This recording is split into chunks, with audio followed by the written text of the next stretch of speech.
రష్మీ గౌతమ్ 4 వయసుకు దగ్గరలో ఉంది. ఇంకా పెళ్లి చేసుకోలేదు. పెళ్లి మేటర్ని ఊరిస్తుంది. ఇటీవల రష్మీ పెళ్లి పార్టీ అంటూ హంగామా చేసింది. తీరా తుస్సుమనిపించింది. ఎప్పటిలాగే కామెడీ చేసి వదిలేశారు.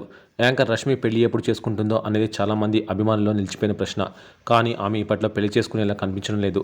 అయితే ఆమెను ఇష్టపడే వాళ్ళు లక్షల్లోనే ఉన్నారు. విదేశాల నుంచి రష్మీ కోసం ఓ వ్యక్తి రావడం విశేషం. ఆమె యాంకర్గా చేస్తున్న శ్రీదేవి డ్రామా కంపెనీ షోలో కొందరు ఫారినర్స్ సందడి చేశారు. ఇందులో తమ మనసులో మాట వెల్లడించారు.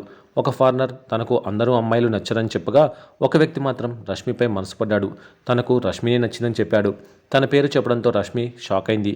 నువ్వు నచ్చావని చెప్పడంతో ఆమె నోరెళ్లబెట్టింది. అంతటితో ఆ ఫారినర్ ఆగలేదు. స్టేజ్ పైకి వచ్చాడు. గులాబీ పువ్వు తీసుకొని వచ్చాడు.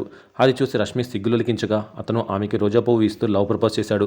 నేను నిన్ను ప్రేమిస్తున్నాను అని తెలుగులో ప్రేమను వ్యక్తం చేశాడు. దీనికి రష్మి కూడా హ్యాపీగా రియాక్ట్ అయింది. అతని ప్రేమకు ఫిదా అయిపోయింది. అదిరిపోయే ఎక్స్ప్రెషన్స్ ఇస్తూ రోజా పువ్వుని తీసుకొని థ్యాంక్స్ చెప్పింది. ఐ లవ్ యూ కూడా చెప్పింది.